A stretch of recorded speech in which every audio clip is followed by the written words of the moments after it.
At this point, I'd like to introduce to you our esteemed panel, and all of us have in common the fact that we're lawyers and we're also professors with the paralegal certificate program at the University of Miami.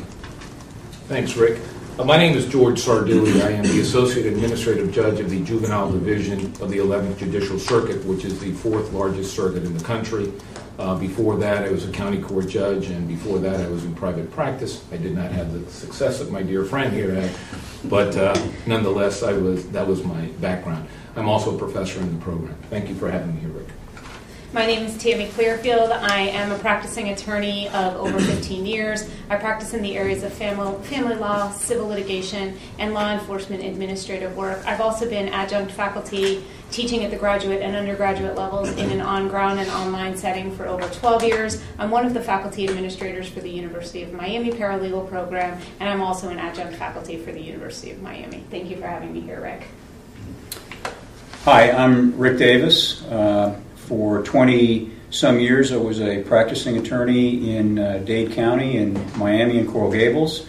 Have specialized in tort litigation, both plaintiff and defense. Did a good deal also of commercial litigation, including a good bit of complex commercial litigation, good bit of product liability work, and all types of tort and commercial litigation.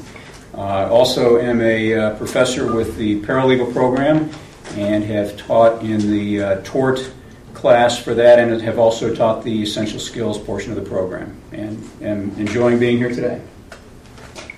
Hi, I'm Adela Estopignan. I'm a practicing attorney. Right now, I'm the managing attorney of a very large bankruptcy firm that's national. Prior to that, I was a state attorney with the 11th Judicial Circuit, which I enjoyed very much. And right now I'm teaching at University of Miami in the Paralegal Certificate Program. I've been doing that over 3 years and I love it. Thank you for having me. Well, good afternoon. My name is Carl Brown. I'm currently a general magistrate here in the 11th Judicial Circuit in Miami-Dade County in the family division. I have been practicing law for about 22 years here in Dade County and Broward County, Fort Lauderdale, which is our neighboring city. And I'm also on the staff here as an adjunct professor in the paralegal program. And thanks for having me here today. Again, thank you all for coming and agreeing to participate. According to the U.S. Bureau of Labor Statistics Occupational Outlook Handbook for 2010-2011, the paralegal profession is expected to grow 28% by the year 2018, which is considerably faster than the average growth of any job-related industry. In fact, on the way over here today, I got a page on my BlackBerry advising that the jobless rate had gone down 10% in the last quarter in the United States. So the job rate is going down, unemployment is going down, and the paralegal industry is going up. Due to the economic climate that exists throughout the United States, lawyers and law firms are downsizing. I mean, let's face it, if they're going to pay an associate attorney $150,000 and they need to cut costs, and they can hire a paralegal, say for $35,000 or $40,000, to basically do legal research, do some writing, do draft pleadings, interview witnesses, interview clients, help trial preparation, it makes sense to fill in with the paralegal and save money. And that's exactly what's happening in this economic climate throughout the United States. To my associate, Judge Sardui, and ask you, Judge, can you describe for us essentially what does your practice consist of as a judge? Thank you, Rick. As I mentioned earlier, I am the Associate Administrative Judge of the Juvenile Division for the 11th Judicial Circuit. That means I have responsibilities over the delinquency system and also the dependency system. My assignment, though, is the dependency system, and those are cases where children are abused, abandoned, or neglected by their parents. And I had served in that capacity since I've been a circuit court judge. It was about 3 years now. The cases that we hear are gut-wrenching, to say the least.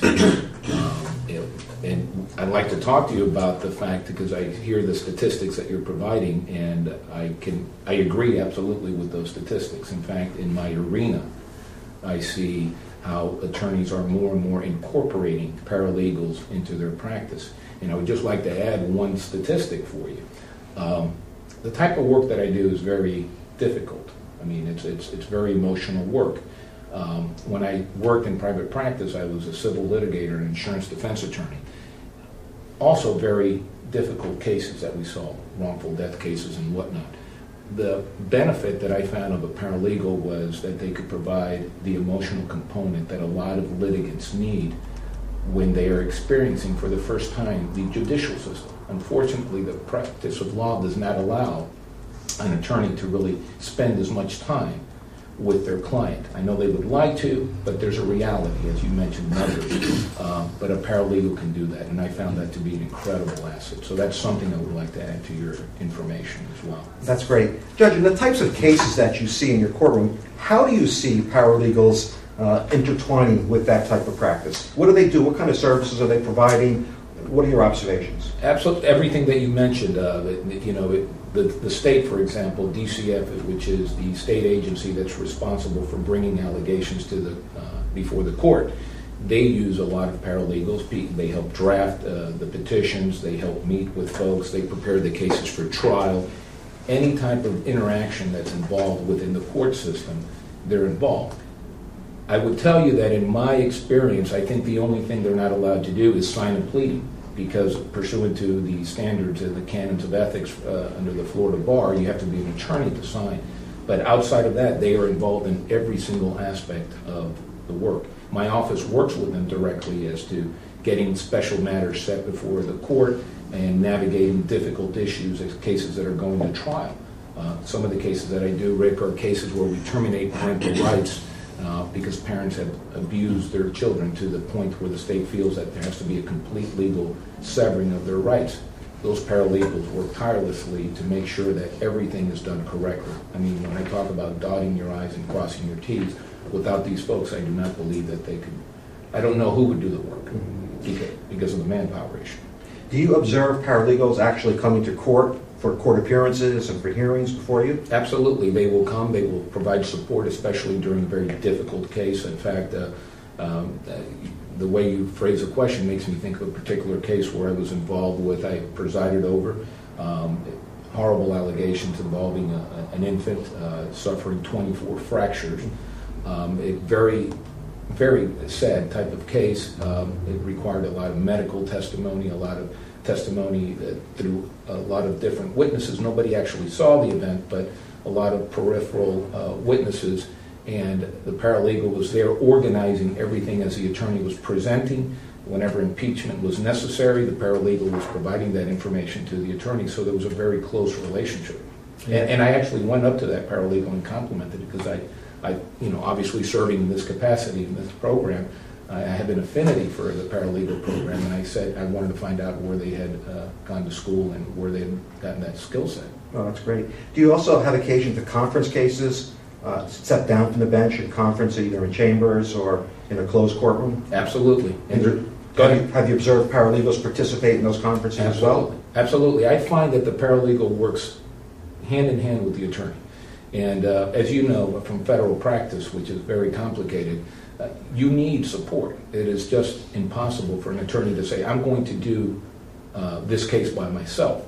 They need support. The practice of law doesn't allow you to say, I'm going to take one case and just do it. You need to have a lot of cases to maintain your practice and active practice. As a result, you need to rely on folks. When I was in private practice, I had 3 paralegals that worked with me, and they were assigned a certain number of cases, and they helped. We worked closely so that we could achieve the results that we needed to. I'll tell you, Judge, I had a civil litigation, commercial litigation, federal litigation. We got bombed with discovery. I sat at a deposition and entered about 400 exhibits during the course of a one-day deposition. And the only way I could do that was having my paralegal sit there, have all of the exhibits pre-marked, hand them to me so I could process them around the table, and we actually put in 400 exhibits during that period of time. It's amazing. I will tell you my little story on this, because some folks tend to think that paralegal is something that you have to do by itself, that you cannot have other life experiences and go into a paralegal program. And having the insurance background that I do, what I would like to have, Rick, was I would recruit a lot of nurses. They did not have any experience in the legal profession. We would enroll them in a paralegal program, and now all of a sudden these were critical people helping me navigate through the medical malpractice arena, which as lawyers, we're not supposed to pretend we're doctors. So these folks helped me do things that I could have never have achieved absent their presence. What do you forecast for the future for paralegals? Oh, they're going to be, the dynamics of the industry now, the money factor, as you mentioned earlier, is just going to continue to blossom. I do not disagree. I'm glad that you were able to provide a number. I would have said it was higher, but I can tell you that my friends that continue in private practice continue to incorporate more and more paralegals because it's just a reality, Rick. I mean, they cannot afford having as many people, as many lawyers as they would like, but the work is there. What do? The responsibility is great, and a paralegal can assist with just about everything, with the exception of signing the motion or something that has to be presented to court. Why not use them? Yeah. Again, I had a federal criminal trial recently, and those of you who don't know, when you defend people in the federal system, you get discovery at the last minute. You don't get months and months of time to go over documents. Why? I don't know. It's not fair, but that's how it works. So I got, again, bombed with boxes of discovery, and I almost had a breakdown. I reached out to our program coordinator and developer, Elisa Navallo Herman, and cried to her, help me, please help me. What we did was we hired part-time 8 paralegal graduates to come into my firm and sit down, go through, itemize all of the documents, make spreadsheets, prepare master menus for me so that I could then have at my fingertips all the information. I mean, it was amazing, as you can imagine. And it's funny that you use the folks in our program, because I'm proud to say that a lot of our students, I have kept in touch with them that have gone through the program, and they have done excellent work. I'm really happy to say that some have gone on to law school, which currently I'm writing letters of recommendations for them, because this is not an easy program, as you know. You come here, you're going to learn something, and you're going to be qualified to be able to undertake the task that you've just told us. I don't think you can just do that type of work unless you have the foundation. Right. And our program, at least I'm proud to say that it does a fantastic job in preparing people for the rigors of the legal field. Great. I think what we're seeing statistic-wise is that about a third of the paralegal graduates either go on to law school or take serious steps towards going to law school. And that's roughly annually. About a third of the graduates do that. Thank you, Judge. My pleasure. Magistrate Judge Brown. Yes, sir. Can you please describe for us what your practice consists of? Well, it's somewhat similar to Judge Sardoui in what I do, because where I sit is in the Child Support Enforcement Division. And what I guess you're pretty busy these days. Oh, you wouldn't imagine. We get it coming and going from all ends. And what I do primarily is, one, the establishment of paternity and setting child support, as well as just setting child support and petitions for support for whether it be mom or dad. And a lot of people think it's always dad, but it's not, contrary to that. Sometimes it's mom that is paying, or we have instances where it's a caregiver, whether it's a grandmother or a neighbor or a friend who may have the child, and they're entitled to child support. And in my capacity, and we work similar, the system that we have in my branch is similar to what Judge Sardoui does, because the state of Florida, through the Department of Revenue, and here in Dade County through the state attorney's office, they present the cases on behalf of the custodial parent. And that term is changing, but for now we'll use that. That means who the child lives with. And the state attorney's office, they have a cadre of paralegals that work with them, and they help preparing the cases for them to be presented before me at the hearing. And I will tell you, what they do is invaluable. My normal docket would be anywhere from average 35 to 40 cases a day. Today I had 42. I escaped. Today? Yes, I escaped. Somebody else is taking care of that on a Friday afternoon. So those are my average, that's my, Send me the bill. I send you the bill. So that's my average daily caseload.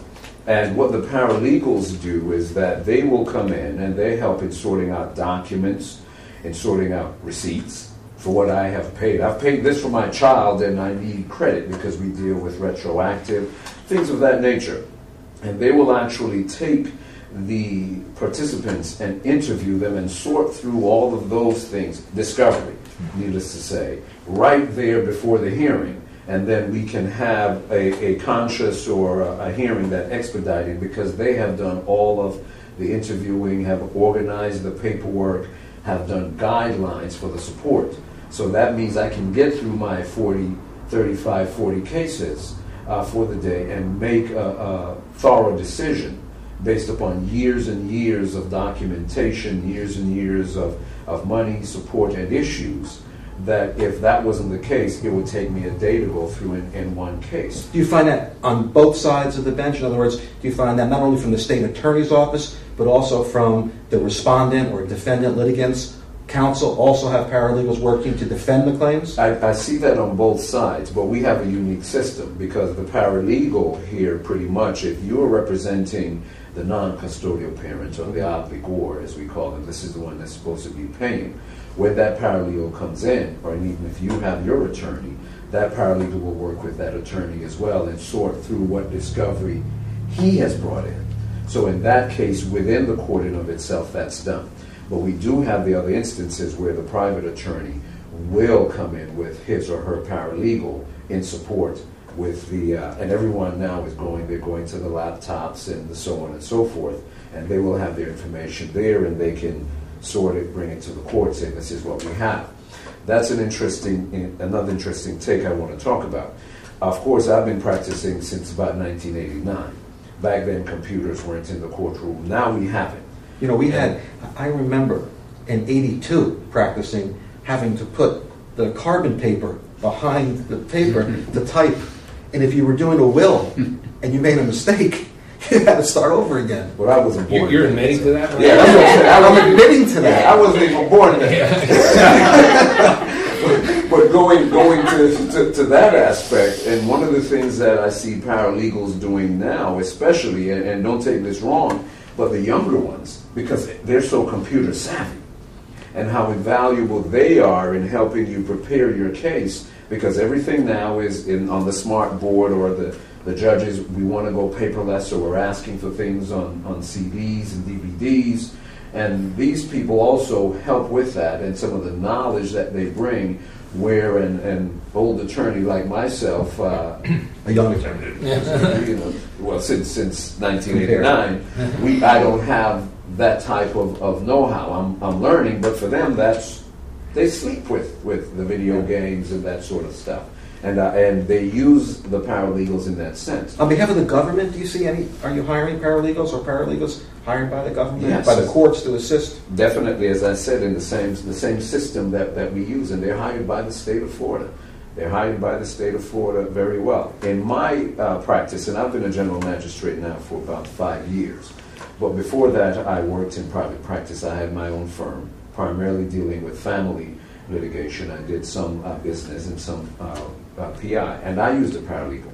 And I found the paralegal at that point to be invaluable because it freed me up to take care of the important issues such as getting the case ready. But that paralegal, they held the hands of the clients, which sometimes they want and they need. They prepared the paperwork, they did the research, they did the discovery, they did interviews. So my paralegal was invaluable, and it freed me up to be in court to do all those other things. And in 2005 is when I closed my practice, and that was 5 years ago. I was paying my paralegal well over $40,000, and I was a small firm. So that's to answer the other question of... but you have part of your modeling career from GQ magazine and other things like that, right? I'm waiting to be the stipend. Yes, I'm waiting to be discovered like you. Oh. But I say that to say, if they're asking the question, can I make a good living from this?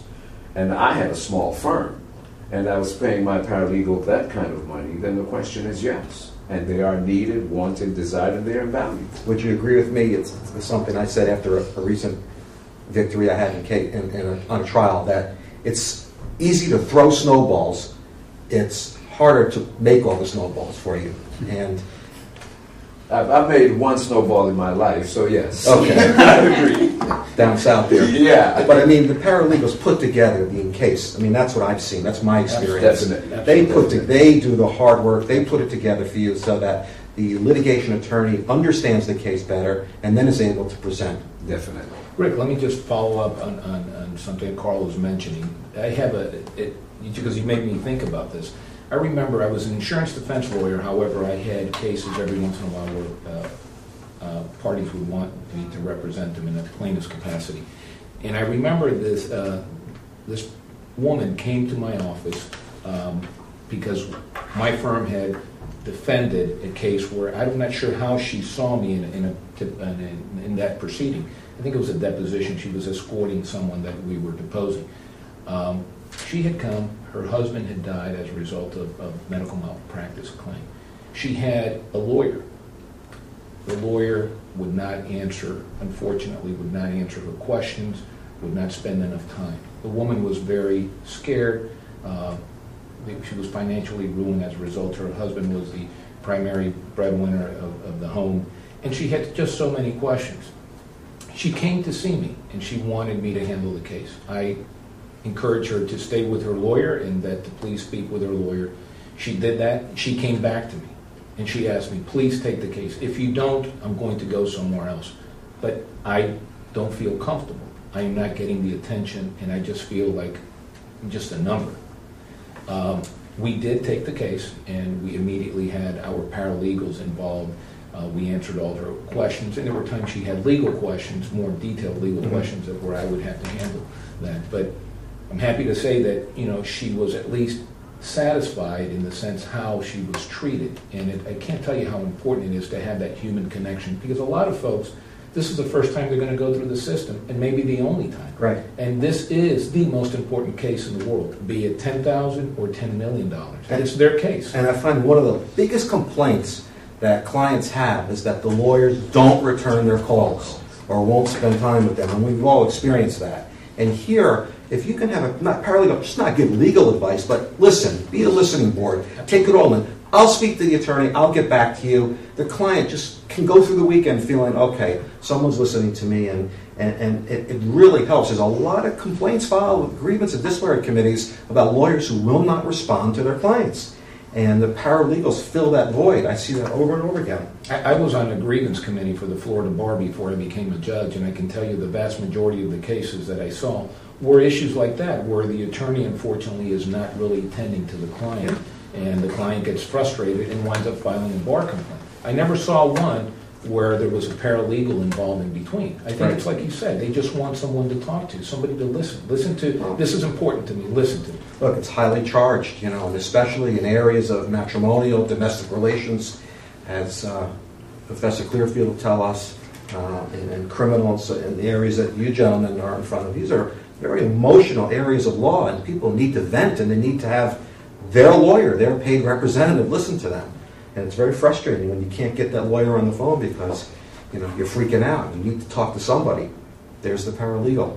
And the lawyer is always going to tell you, do not talk to anyone about this case. Right. Because if you do, you waive privileges, which we'll talk about if you join the class, our program. So, by the way, what classes do you teach? I actually teach torts and Florida procedure. Okay.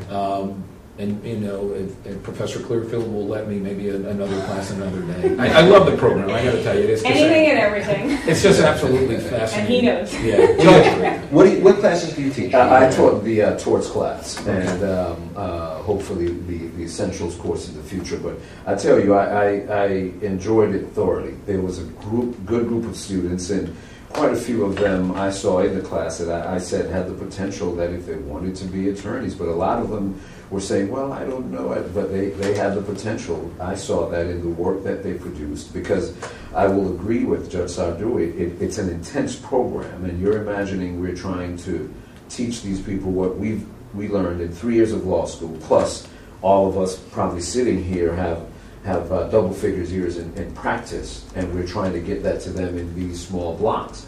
But a lot of them are able to absorb it, and that's tremendous.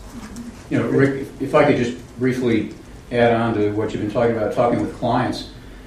part of the program is dealing with clients. You know, people might think, oh, well, you're just talking to somebody else. What could there be to that? But there are certain technical aspects to it that a paralegal has to be aware of, as well as, you know, how to interview a client, what do you ask, what, you know, there's the human aspect of it, and then there's the sort of technical aspect of it, so to speak. And that's, and I won't go on too long here because I could go on for an hour myself about all the aspects We're not going to let that happen. of the program. Okay. But that's part of the program. I mean, there are so many things like that you don't think of right off the bat when you're thinking about what does a paralegal do. But like you all are saying, that's one of the most important things they do is communicating with the clients of the firm. I know whenever I interview a client and I accept the retention, I tell them, now as soon as you walk out of my office, there's going to be something that's going to come to your mind that you forgot to tell me. Okay, here's what you can do. You can email me and my paralegal, both of us, and also give us a call. But 9 times out of 10, you know, it's just impossible to take every call every day when it comes in.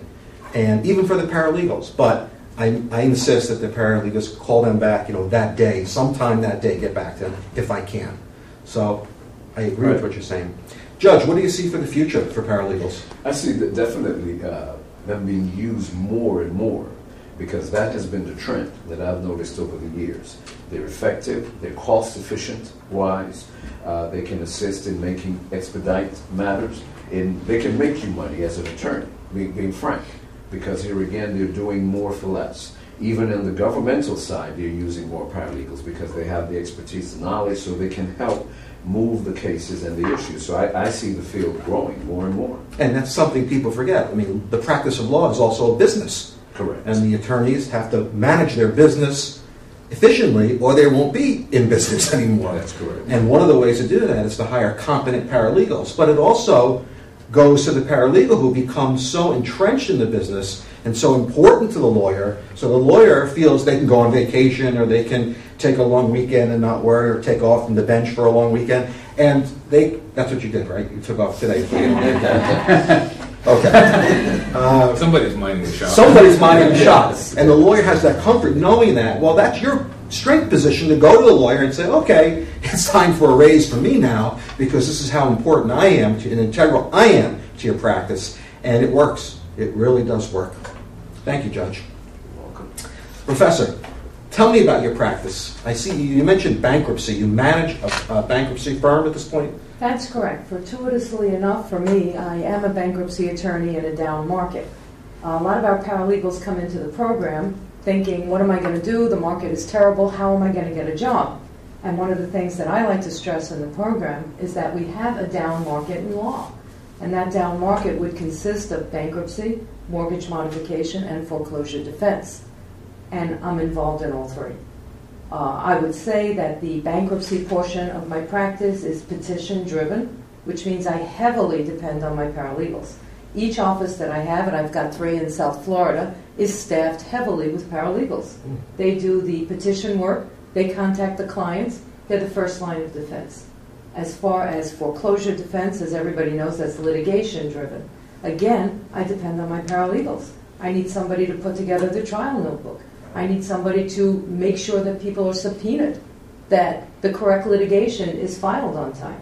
As far as mortgage modification, that's more of a financial discovery-driven business, meaning that I need my paralegals to stay on top of who sent me bank statements, who sent me pay stubs, and this is all very important.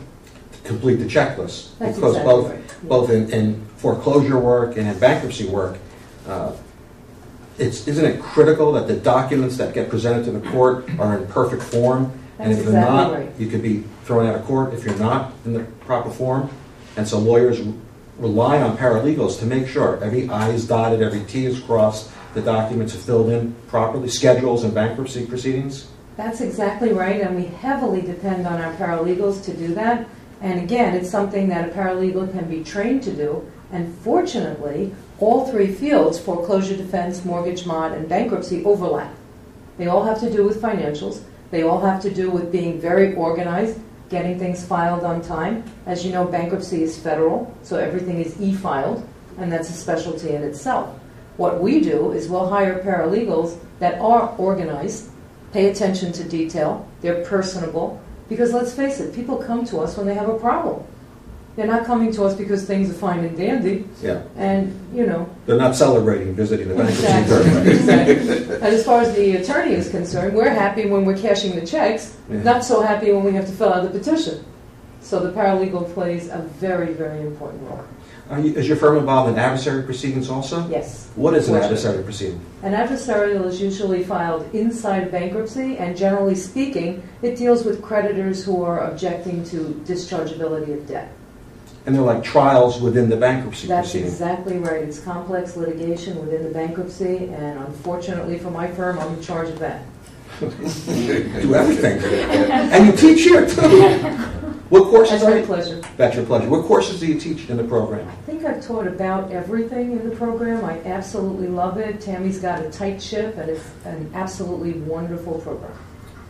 What are you teaching these days? Last year, what were the courses that you taught? I teach Spanish online, I teach the weekend program, and I also teach Florida procedures. And how do you see the job market for paralegals? What are your observations about that? I think it's excellent right now, especially if we focus on the down market. I know everybody that I know in bankruptcy, foreclosure defense, and mortgage mod, they're all hiring. So I encourage the paralegals in my program to absolutely look for jobs in the down market. As the market gets better, they've acquired skills that they can cross over now to other fields, such as family law or commercial, whatever. And when you talk about mortgage modification and the use of paralegals, you're not just referring to the homeowner that is maybe 6 months in arrears and wants to modify their mortgage and hires a lawyer to try to modify that with the use of paralegals in the firm, but also the banks and the legal divisions of the banks are hiring paralegals to assist in that because they're flooded with these applications, especially in the state of Florida. You're so right. It's both sides of the fence. We have creditor attorneys and debtor attorneys in bankruptcy. We have banks and homeowners in mortgage mods and foreclosures. So absolutely, both sides of the fence and the court system are hiring for the down market. How about the market in Florida for, say, Latino population with respect to paralegals? You say you teach the Spanish online. Yes, I do, and it's booming. With our Spanish online students, we actually have two goals. The first goal is we want to turn them into paralegals that can get a job in the United States. The second goal that we have is to expose them to our unique system of law in the United States. Most of our students are coming from civil law countries. So it's a completely different system. This might be their first exposure to case law. Yeah. I don't know if you've seen this or if anybody else has had this experience, but I've seen where attorneys from foreign countries have law degrees, but yet they have to take an LLM degree in the United States in order to sit for a bar exam, and they take this program so they can get the nuts and bolts of the practice of law. And I've seen that. I mean, have you experienced that? I've had a few lawyers from foreign countries, and it is such a wonderful program for a trained legal professional from Latin America or even from the United States whose first language might not be English, because it does give a perfect introduction to the American legal system. And again, as you know, if you're a practicing lawyer in, say, Colombia or Venezuela, the legal system is different. So how do you segue in? And this is a perfect way to do that. And when you say you teach the online Spanish, is it exclusively in Spanish? Yes, we teach in Spanish, but the students produce work in English, which is kind of interesting because as they do that, what they're picking up is the legal terminology in English and Spanish. So it's a unique program. And how did you become so fluent in Spanish? I'm a Cuban background, so wow. It's sort of born with me. That's great. What do you see for the future for paralegals? I think the future is just fabulous. Right now, as I said, the down market is booming. As we get better, as the economy increases and gets better, the skills that our paralegals are learning in the down market are easily transferable. So as I see it, the future can only get better and better. In my own office, paralegals are taking over attorney duties as far as they can according to the Florida Bar. I see this every single day, not only with myself, but all my friends as well. They're sort of attorney extenders. You bring paralegals to court with you? Yes, I do all the time. Can't live without them. Wow, that's great. Thank you very much. Thank you. Professor Clearfield, Mr. Herman. everybody's referring to you. I'm not sure why. She's the boss. She's not the boss. You say she's not the boss. Desiree's the boss. Desiree is the All boss. right. Well, Desiree's also another boss. The chief, Hefe. Tell us your observations, since you are practicing in this market and you're involved heavily in education in this area, what are your observations of the local paralegal market? Endless opportunity. Those are the first two words that come to mind. We heard Judge Sardoui, General Magistrate Brown, and Mrs. Stopinen talk about the different ways that paralegals are used in their different areas, from the bench to private practice and everything in between. And what we basically heard was the common trend of start to finish. And that really is fundamentally the role of the paralegal, and that's why the paralegal will be heavily used across the board. We also heard a lot about the use of the paralegal in private practice in downtrending markets, because paralegal usage and the paralegal profession is cyclical. So you're going to see that when there's an economic downturn, the areas of law that flourish during those times, like bankruptcy, foreclosure, and criminal, you're going to see a much heavier use of paralegals, which is what we're seeing now. I actually received a call from one of my former students who's now proudly heading the paralegal department at one of the top largest firms. She was authorized to hire 80 paralegals in her foreclosure department with one authorization. University of Miami graduate? Because paralegals are very form-driven. The paralegal profession, in terms of the use in foreclosures and bankruptcy, is a very form-driven area, which means that paralegals can produce quickly, they can produce accurately, and they can follow the case from start to finish, from preparation of the initial filing documents, through discovery, through the client interaction, through the organization and preparation for the case to go all the way through trial, which is really invaluable to a lawyer. And when firms are having to cut lawyers because their salaries are 6 figures, paralegal salaries are 5 figures. So 2 for 1 or 3 for 1, you're still able to produce that volume of work, which in foreclosures and bankruptcy is really what it's all about, because the numbers are so staggering in the South Florida market. There is just an insurmountable boom and an unbelievable need for those paralegals. And when the economy upturns, as Mrs. Stopinen said, you'll see the transition back into other areas as things level out. Although South Florida has always been disproportionate from a foreclosure and bankruptcy standpoint, so there's still going to be a solid market for paralegals there as well. I'm also noticing, as Mrs. Stopinen said, a greater use of paralegals in more unconventional areas where they weren't booming before. Corporations are doing more in-house, which means that they're staffing their legal departments more, and they're doing it with a few lawyers and a whole lot of paralegals. You're also seeing it in areas like banks, where they're bringing in in-house paralegals because it's less expensive than paying a private law firm to do all of their work. So you're seeing public sector, in terms of the court system, with budget cuts, paralegals are more cost effective there as well. You're seeing it in corporate sectors, where you're seeing it in in-house corporations. You're seeing it in police departments, in their in-house legal departments, where they're staffing with paralegals more than ever before. And you're seeing it in private practice in the booming areas because of the economic downturn. So across the board, the fit for paralegals has never been better in terms of the legal market and the way paralegals are being used in all of the different sectors, which really gives a lot of options and opportunities for paralegal students to really pick areas of law that interest them, and a lot of opportunities to pursue employment in those areas. Would you like a little oxygen now? No. All of that in one breath. When Tim and I do some info sessions, we talk about the paralegal profession being bulletproof to the economy, because it really is. Or you pick up the newspapers on a daily basis and you see the job rates falling and people can't get jobs and they're looking for employment. Paralegal's booming. It really is. And you talk about a downward economic climate. Well, that booms bankruptcy. When people are, they can't put it together financially and they're forced to reorganize or just, try to get a new start, a fresh start. And I want to point one thing out about that that's very important. As Judge Sardoui pointed out, you're seeing a lot of career changes. And you're seeing a lot of people, for example, somebody in the financial industry who might not be doing well right now. This is a perfect opportunity for a career change to paralegal, because the foundational skills of number crunching, of organization, of bookkeeping, that transitions beautifully to working in a foreclosure department or a bankruptcy department. We see that all the time in info sessions. What do you do? What do you do? I'm on Wall Street. I'm looking to make a career change.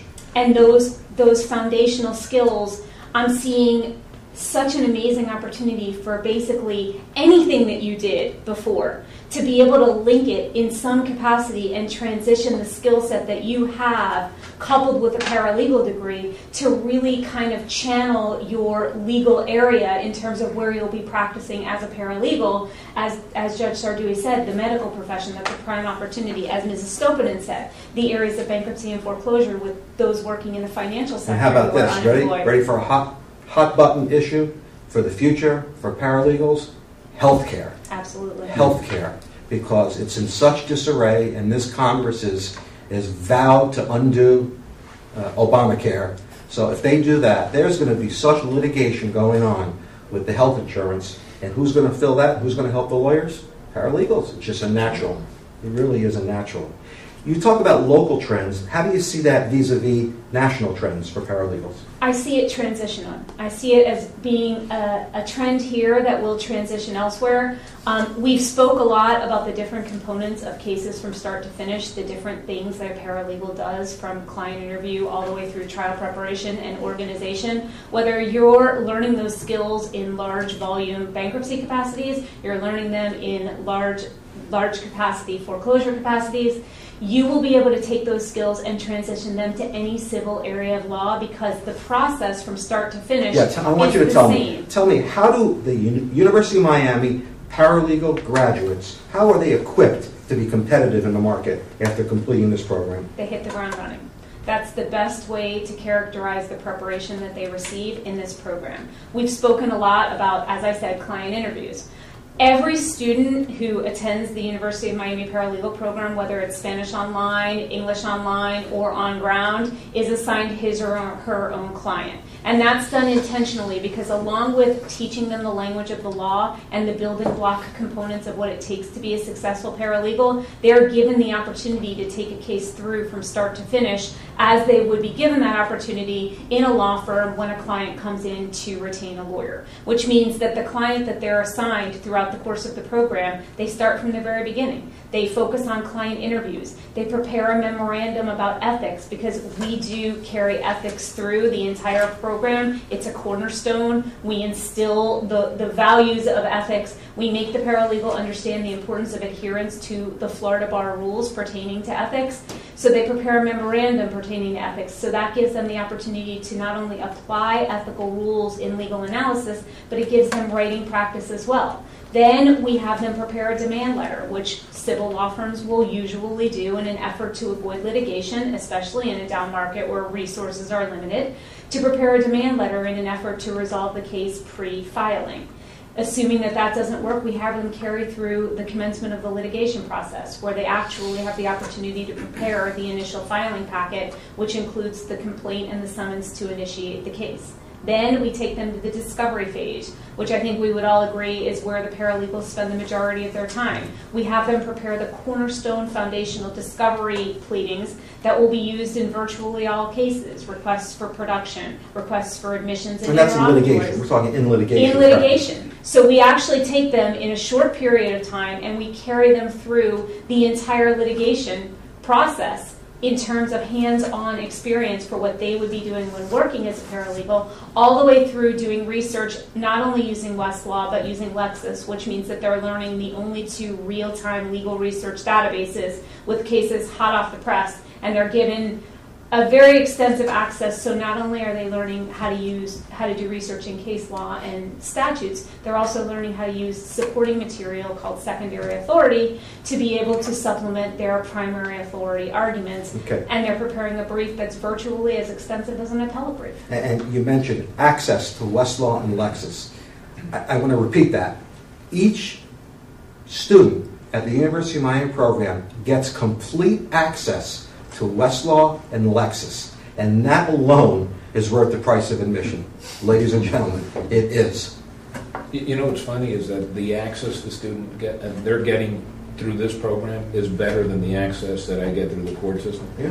Absolutely, they have broader access. Have you had occasion to see some of the client files at the end when they're completed of the students, the work product? They have shown me, because I stay in contact with Yeah. them, and I don't teach the courses that would take me all the way, but some of the students do stay in touch. And what I've noticed is that they actually use this for interviews later on to show what Their it is work that- product. Exactly. Have you seen that, Judge? Have you seen I have that on rare occasions, and they've actually brought it in.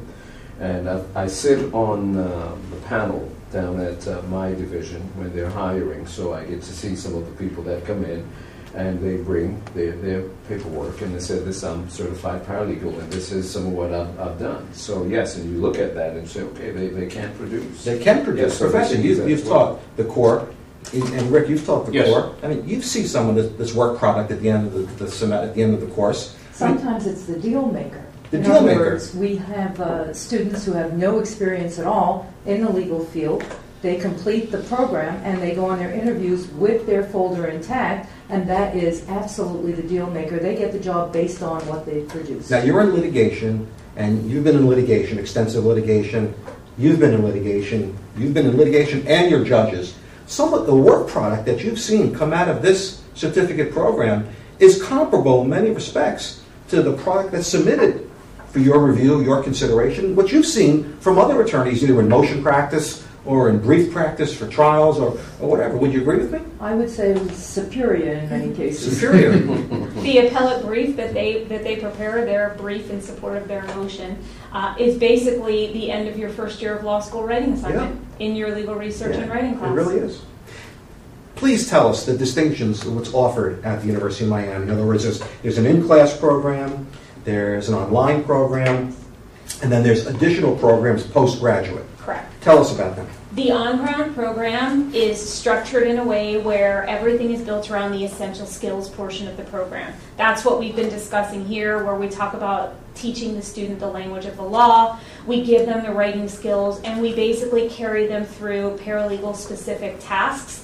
And the end goal is to enable them to walk into a law office, feel confident that they can take on a client's case, and do the job that would be expected of a paralegal from start to finish, all the way from the interview through litigation if the case proceeds in that direction. So that is the foundational nuts and bolts. And you get that portion. no matter what type you take. Absolutely you do. You Weekends, Correct. weeknight, online. Every location, That's consistent. including online, has that essential skills portion to the program. That foundational portion with extensive web-based support and the exams to supplement and to test the knowledge to make sure that the students really understand the concepts. The web-based support is phenomenal. It takes into consideration all the different learning styles. So it has visuals, it has audio, it has text, it has interactives. It has a multitude of different study tools to supplement the manuals to make a complete circle of knowledge to give that foundational skill set to the paralegal who will transition into the workplace. The end result is an incredibly valuable tool in the paralegal student to the lawyer. And it really is all about time, because time is money. So the less time the lawyer has to spend with the paralegal teaching those foundational skills, the more the attorney is billing, the more the paralegal is billing, and the more the clients are happy because the client's case is moving forward. Everything is very steady and everything is very accurate. And that is ultimately what you're looking for. You're looking for a great working team. And the students who graduate the program are integral members of that team, which is what a lawyer is looking for when they go to employ. Have you had occasion to hire graduates from the Miami program in your firm? Absolutely, in all three of my offices. And what's the downtime have you seen with respect to the Miami graduates as far as getting them up to speed as to are they able to help you from day one, or what's the downtime you see, if any? As Tammy said, they hit the ground running. Yeah. These are the best trained paralegals, arguably in the world. It's a wonderful program, and it's based... I didn't. No, I'm dead serious, because this program is not only based on theory, it's based on hands-on performance in a law office. It's based on what we need as practicing attorneys. And I work with Elisa on the program, and she works with it on a daily basis. This is constantly tweaked to be relevant to the practice of law in 2010, December 2010. It will be next year in January 2011. It's constantly updated and tweaked, so you're getting the very finest in a paralegal education that you can possibly get. And along those lines, I just want to add, as we talk about staying on pace with the changes in the paralegal market and the legal market, the program does concentrate and include a component on e-discovery. And we go over e-filing with the students in the program, which is cutting edge. Right. Because as Judge Sardui said, we're using more technology in the courtroom, and these paralegals are trained on the technology and the integration of technology in the legal profession. So that's just one example, as you were saying, of the way the program does truly stay cutting edge. Tell us about the specialist courses. Not only does University of Miami offer the essential paralegal program for the paralegal certificate, but in addition to that, clusters of courses are being rolled out starting in January that will enable the paralegal to pick a specialization or a concentration. If the paralegal knows that he or she wants to go into legal research because they really enjoy the challenge of writing and they want to move into an appellate market, they'll be able to select a specialization that focuses on advanced legal research and writing, which would not only be great for somebody who chooses to go into appellate, but also somebody who's doing a lot of briefing, for example, in bankruptcy or in litigation, in just general civil litigation. How many different specialist areas of study do we have? Multitude. I want to say it's over 20, I believe, Over right 20, now. yeah. So, and they're all clustered with courses that are on point with that specialization. So it really gives the paralegal a chance to ratchet it up a notch by showing his or her potential employer, not only did I complete a foundational paralegal certificate program, right, but I've shown this additional level of commitment to this area of practice. I have a specialization in this area. I have concentrated knowledge. So not only do I bring that skill set, that writing, that ability to do legal research, the ability to understand tort law, Florida procedures, and contract law coming out of just the base program, but I can also offer you this additional skill set that's concentrated specifically on this area of law. It also gives paralegals a great opportunity to test out areas of law to see where they might be interested in going into work. And you know, not only for paralegals, but lawyers themselves, I'm projecting, are going to be jumping into some of these areas to get themselves up to speed because they may be considering a change within the legal profession, and this will give them the nuts and bolts. For instance, if there's someone's contemplating bankruptcy practice, or someone's contemplating, estate law practice, or someone's contemplating family court type practice, this will give them that area. Thank you very much. Professor Davis. Sir. Extensive litigation background. Right. How have you seen the use of paralegals assisting both on the plaintiff and defendant side? Oh, I mean, I guess in general, I would echo everything everybody has said here so far. I've done extensive tort litigation, commercial litigation, complex commercial litigation. I've always enjoyed the bigger cases. I mean, some lawyers don't. Some do, some don't. It's a matter of personal preference. But I've always enjoyed them. And some of them being big product liability cases, maybe where there's extensive discovery, which everybody's been discussing, and documents and so forth.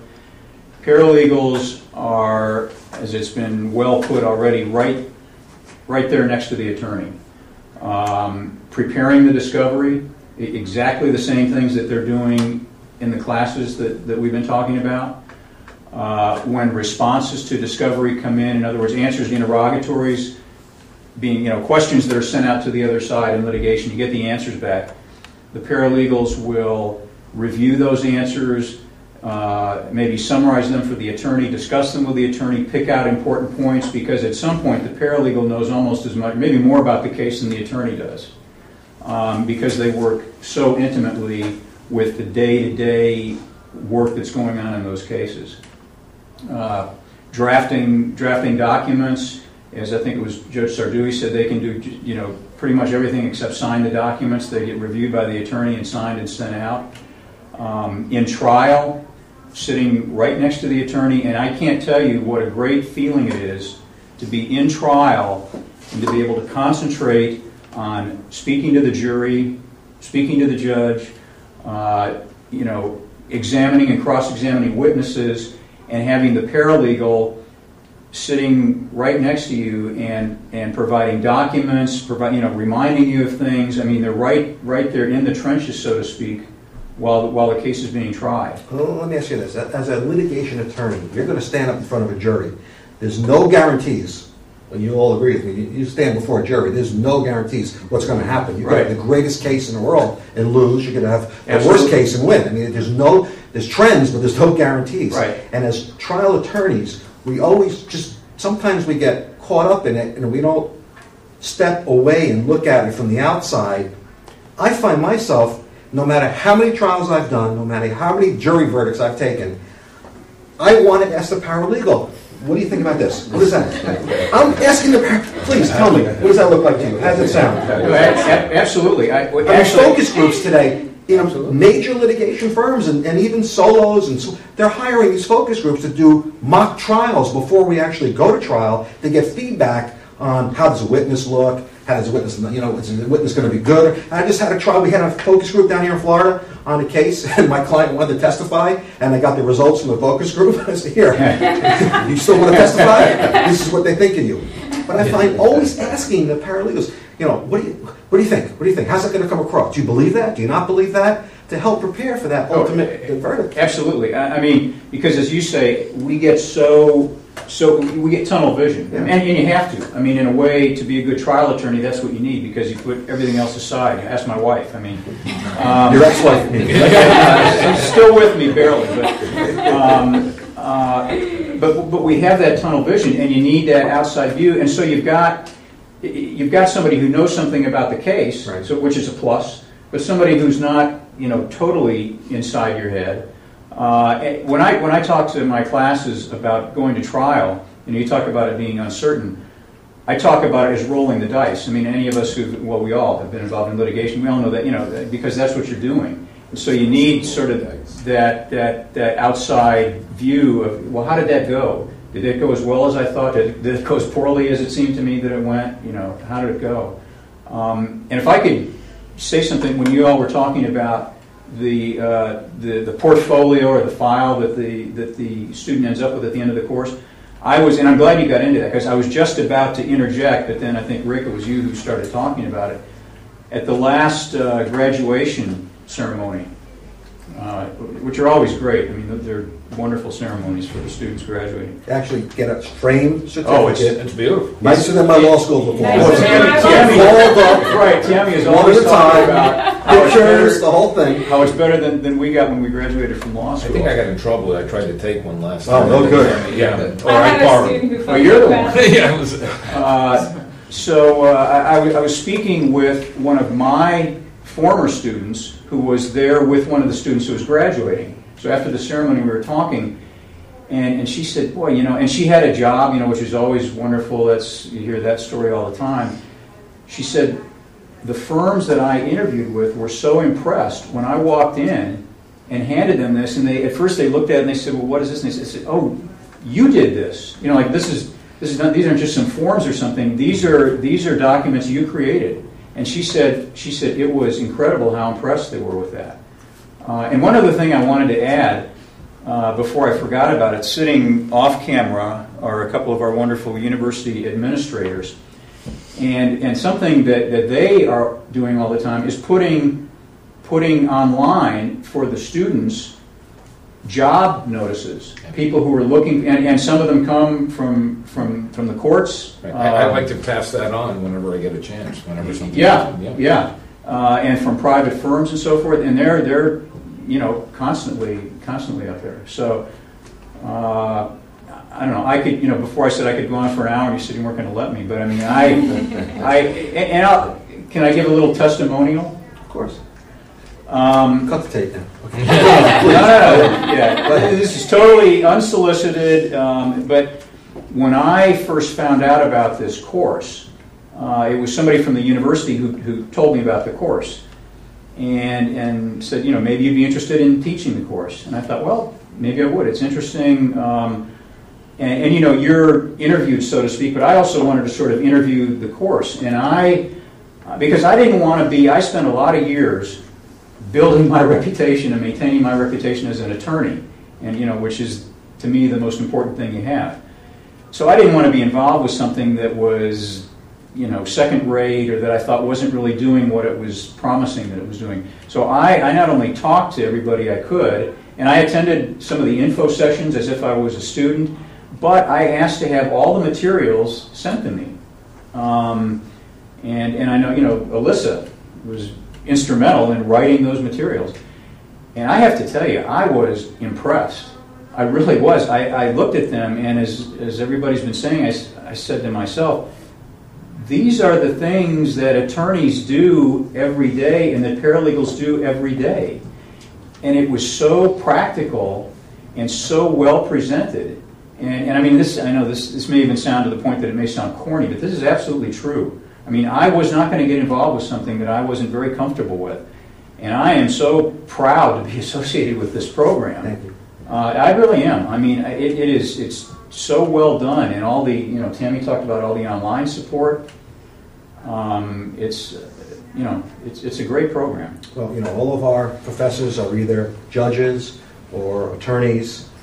That's who teach the program. That's who make it go. The curriculum is set. It's constantly updated. The administrative staffing at the University of Miami is second to none. Any issues are dealt with promptly and swiftly.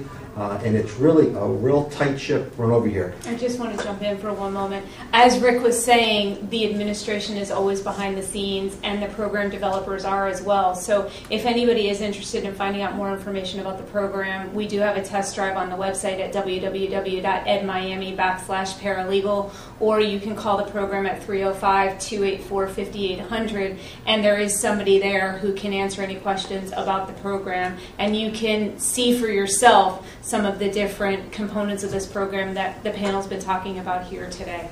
Rick, one or two sentences to wrap it up. Tell me. The program at Miami. Wow. It's tough because I could say so much about it.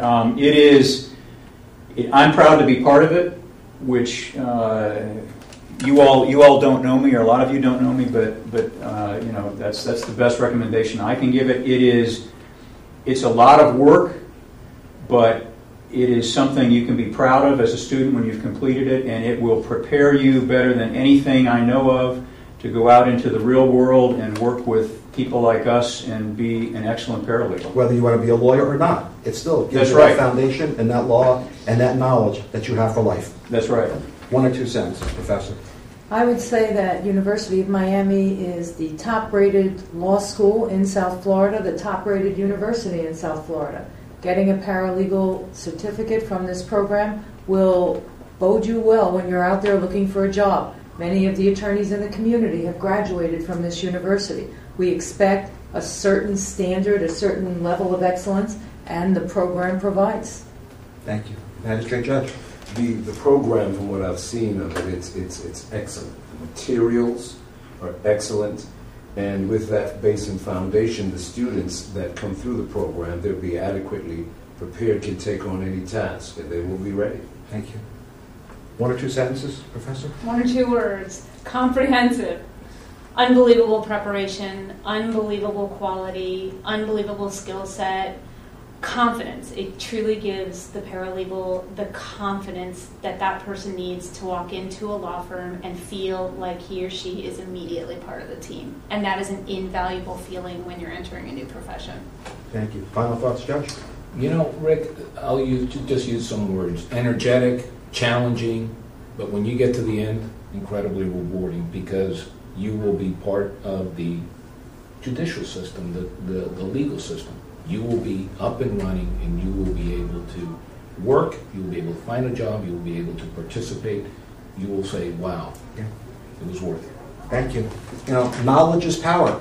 And whether you want to be in the legal profession or not, when you get the knowledge that you'll learn through this program, this 5-month program, think of the big picture, think of your life, think of what you've done in your life. We're talking 5 months. It goes like that. Yet, the knowledge you get from this program is priceless. It's with you for the rest of your life. You'll never put your name on another agreement again without looking at it differently. You won't operate your life in any normal way that you've done in the past. It gives you a whole new skill set to protect you, your family, your loved ones, your friends. When you go for an interview after graduating this program, you go armed with a writing sample of pleadings, of legal research that you put on the interviewer's desk. You go with the fact that you are trained in Westlaw and Lexis. And that's the first question I ask any candidate who wants to work with me. Are you competent in Westlaw and Lexis legal research? And your answer after graduating this program is yes. And when they ask you about experience, here's what you do. You take the curriculum out and you put that on their desk. And you say, look at this curriculum. This is what I've mastered. This is what I've conquered. All three components. And in this market, whether you're in the Florida market, Southern Florida market, or nationally, this program is second to none. I wish you all good luck, and thank you for attending.